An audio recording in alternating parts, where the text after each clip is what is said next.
Yeah, I'm coming from the player side first. Yeah, I got a problem with the way they did it. Yes, within the rules, I totally get all of that. It is messy, it is ugly. However, when you go after a guy and you say, you know what, we want him and we're willing to put this up for him, knowing what he's gone through, knowing he just got done having a surgery, knowing all the information without obviously being able to evaluate the scans and all of that. But you knew he wasn't going to be able to pass a physical. You knew he wasn't going to be able to perform right away. You knew all of this going in. And to just backtrack, I just feel like from a player perspective, it would be completely, I'm talking about a slandering of the player.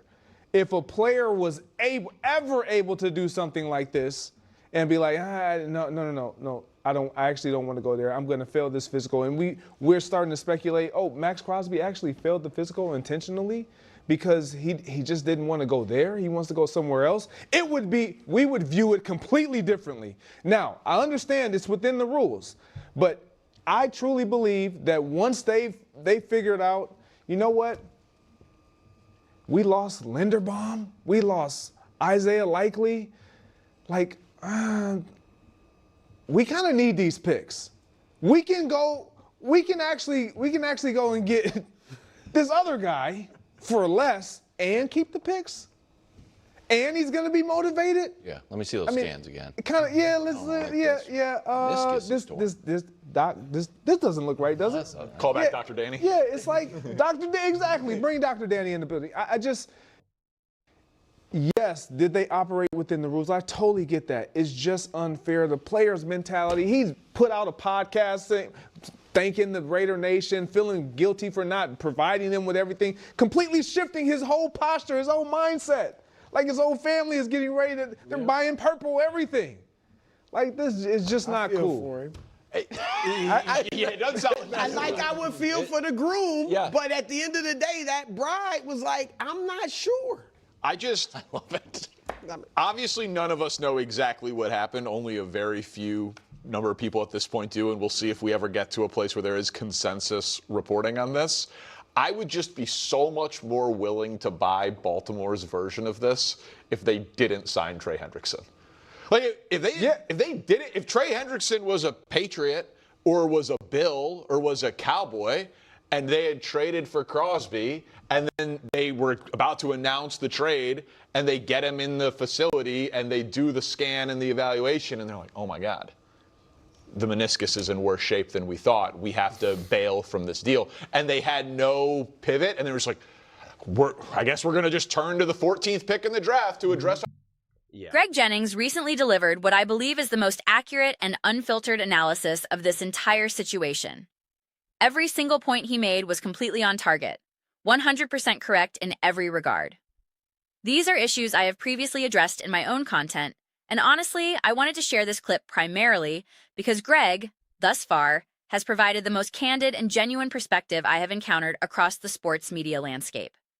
If you have been following my recent uploads, you know I have been absolutely livid regarding some of the reactions and hot takes circulating out there. There were moments while listening to certain commentators where I felt my head might actually explode from sheer frustration. I could not comprehend why more wasn't being said, why the gravity of this wasn't being fully acknowledged, because to me, this entire ordeal is completely insane. It defies logic. Now, let me be clear about where I stand philosophically. I am not someone who adopts a 100% players-first mentality in every debate. I strive for balance in my perspective because I recognize the nuances involved. There are fans and analysts who argue that it is unfair players can be traded away at a moment's notice, uprooted from their lives without warning. And my response to that has always been measured. These athletes are compensated with enormous sums of money, hundreds of millions of dollars in many cases. Sometimes that means you might have to live in a city like Cleveland, perhaps not competing for a championship every year, while sitting on a 9-figure contract. I am not going to weep for you in that scenario. If winning is your primary motivation, if geographical preference matters to you, and you would rather live in Los Angeles than Cleveland, there is a straightforward solution. You can simply accept significantly less money and effectively choose your destination. You can play for virtually any franchise you desire. The choice is entirely yours based on how much financial compensation you are willing to forego. So I do not operate from a place of absolute player empowerment. That is not how I view these dynamics. At the same time, I do not believe ownership and front offices should wield unchecked power either. There needs to be equilibrium. Everyone involved is compensated more than fairly, but this particular situation crosses a line. It goes beyond typical contract disputes or trade negotiations. This, to me, represents bad business practice. Yes, technically, everything conducted here falls within the established rules and regulations. As Greg emphasized repeatedly, on paper, this is all above board. It is permissible within the framework of the league's policies. But just because something is technically allowed does not make it ethically sound. And when incidents like this occur, they must be highlighted and scrutinized. They demand discussion because that is how we collectively identify problems and work toward preventing similar occurrences in the future. The rationale provided, questioning whether the meniscus looked satisfactory, simply does not hold up under examination. I have personal experience with this specific surgery, having undergone it 3 separate times. So I speak from first-hand knowledge here. When you undergo a procedure like that, especially just a couple months ago, any follow-up scans are going to look absolutely chaotic. Surgeons go in there and essentially reconstruct the area, cutting and stitching and manipulating tissue. Everything becomes swollen, inflamed, distorted. Sizes appear irregular. Nothing presents as pristine on those images. Expecting a knee to look perfect on a scan 2 months post-surgery is completely unrealistic. Of course, it looks like a mess. That is the natural healing process. I vividly recall the first time I had meniscus surgery. I asked my doctor whether we would monitor progress with periodic MRIs.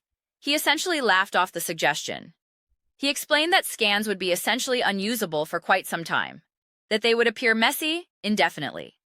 That is simply how it works with this type of injury. It differs from something like a bone fracture, where X-rays can clearly demonstrate healing through callus formation. When I shattered my finger playing football, I underwent X-rays every couple weeks to verify proper healing. That process is concrete, visible, trackable. With soft tissue injuries, it is entirely different. When I broke my clavicle, they continued X-raying. But they were looking for specific indicators, callus development, alignment, things you can actually visualize.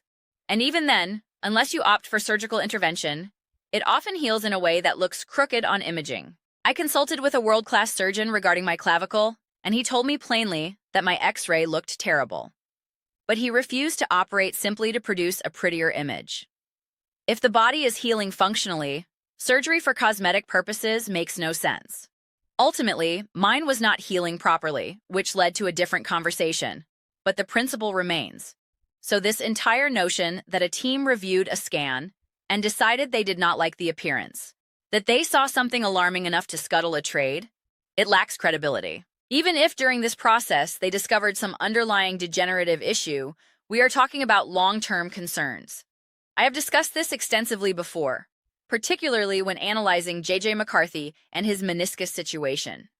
I anticipated needing to revisit this topic, which is why I was reflecting on it recently.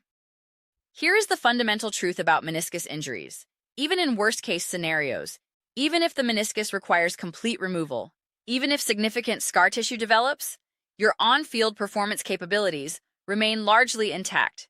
You might experience additional pain. You might deal with increased soreness. Your range of motion typically remains sufficient. But you will feel the difference, particularly in certain positions. If I drop into a deep squat, I am acutely aware that my right knee, which has undergone multiple surgeries, does not feel identical to my left knee. It is noticeable. But that manifests more as a quality of life consideration rather than a functional limitation. Can I still run, jump, cut, accelerate at previous levels? Theoretically, none of that is compromised. Even immediately post-surgery, even during the fresh recovery phase, my athletic capabilities were not diminished. My quality of life was affected. I wake up some mornings and think, wow, this knee does not feel like it did when I was 15. I am conscious of the difference. When I compete, whether playing football or basketball, running the court intensely, I can feel it. Especially the next day, after exertion, I am reminded. But at that point, it is almost indistinguishable from typical post-workout soreness. Your pecs feel sore after chest day? Your hamstrings ache after leg day? That does not indicate injury or dysfunction. It simply indicates you exerted yourself. The same applies here. So again, this revolves around quality of life, not immediate athletic capacity. My clavicle situation mirrors this. Currently, it is broken. Yet for the most part, I can perform all necessary activities. The next day, I might feel extended soreness. People sometimes comment that if my clavicle were intact, I would not experience that. But over time, I have reframed that thinking. If you work out and your pecs are sore afterward, is there truly a meaningful difference? If my clavicle is sore, it is simply another body part with the capacity for soreness, no different from calves, hamstrings, quads, abs, or back. It is just an additional area requiring management. There is validity to that perspective. So again, we return to quality of life. I find it genuinely difficult to believe that the team in question uncovered something so concrete, so immediately concerning regarding Maxx Crosby that they felt compelled to withdraw. I struggle to accept that interpretation. And as a direct result of this entire process, his trade value has been decimated. That outcome damages both the player individually and the Las Vegas Raiders organization collectively. This is where the process becomes fundamentally broken. If legitimate concerns existed beforehand, they could have been evaluated and addressed earlier. The team could have reviewed all relevant information and simply declined to pursue the trade without public spectacle. Now, because of how this unfolded, because the medical rationale became public, it creates an awkward dynamic where other teams must conduct their own due diligence while navigating this complicated context. The entire situation is messy. Colin drew comparisons to relationship analogies, mentioning situations like leaving someone at the altar, referencing Dak Prescott. I generally avoid commenting on personal relationships, but let's explore the metaphor. If a couple is engaged and one party gets cold feet and abandons the wedding, that person is viewed negatively. They become the villain. Social media explodes with condemnation. YouTube videos analyze their character flaws. Instagram posts dissect every detail. That individual's future dating prospects become severely compromised. And I am always hesitant to form strong opinions about public relationships. I am typically the loudest voice saying I do not care about celebrity relationships. I do not care about Steph Curry and his wife. I do not care about Travis Kelce and whoever he is dating. I am here for sports. That is my sole interest. But when we are forced to hear about these dynamics, when we hear about fights and conflicts, and who was unkind to whom, my reaction is always the same. I do not know what happened behind closed doors. Isolating a single moment of anger, a single argument, and using that to define an entire relationship ignores reality. Have you never fought with your partner? Have you never yelled something regrettable? Has your partner never said something they wished they could take back? These things happen constantly. Unless physical violence is involved, judging based on isolated incidents of meanness is impossible. What does meanness even mean in that context? Relationships are inherently messy. Any relationship ending in breakup rarely involves both parties happily holding hands, agreeing it is time to amicably part ways. That is not how human emotions function. Applying that metaphor here, the comparison would suggest that the team essentially broke up with Maxx Crosby by labeling him problematic. They effectively signaled to the league that this player has issues. Do not date him, ladies. Be warned, he has a temper. He made us uncomfortable at times. That fundamentally alters how he is perceived professionally. That makes everything awkward and complicated. That is the situation the organization created for Maxx Crosby as an individual and for the Las Vegas Raiders as a franchise. That is essentially what Greg emphasized in his commentary. He pointed out that if the roles were reversed, if Maxx Crosby had intentionally failed a physical because he did not want to go to a particular destination, the reputational damage would be catastrophic. There would be widespread condemnation. It would harm him significantly. Yet with the roles reversed, somehow it is treated differently. It is accepted as business as usual. That inconsistency is maddening. This entire affair irritates me on multiple levels. I have tried explaining my perspective as clearly as possible, but some situations defy easy explanation. Rarely do I reach a point where I feel genuinely overwhelmed by frustration, where I question what we are even doing, what we are even discussing. The way this was handled, the way it unfolded publicly, represents something significantly larger than typical sports transactions. I am not someone who sensationalizes every topic. I have seen other channels that treat every minor development as breaking news, with hyperbolic titles and exaggerated urgency. It becomes obnoxious. Whether sports, finance, or even searching for weather updates, everything is presented as catastrophic. Oh my God, the weather in Jamaica. Buckle up for a 2-hour video explaining Jamaican weather patterns. And I just wanted to know if it is warm or rainy in spring. That approach is not how I operate. I do not manufacture urgency. I do not declare Mayday for every topic. When you see me fired up, it is genuine. When I seem indifferent, that is authentic too. If I am sad, I express sadness. If I am happy, I express happiness. If I am excited, that excitement is real. And this situation genuinely angers me. I cannot recall the last topic that compelled me to create multiple videos from multiple angles, featuring multiple perspectives, aside from major events like playoff victories or Super Bowl wins. Obviously, when the Eagles win a championship or the Seahawks hoist the Lombardi Trophy, you produce extensive coverage repeatedly because that is expected. But regarding more isolated incidents like this, I struggle to remember when I last felt such sustained outrage requiring ongoing discussion. I truly believe this deserves continued examination. Yesterday, I uploaded multiple videos addressing the initial news, the aftermath, and the broader implications. I asked viewers how they felt after absorbing various opinions and analyses. I remain genuinely curious about how this lands for people beyond the tactical X's and O's.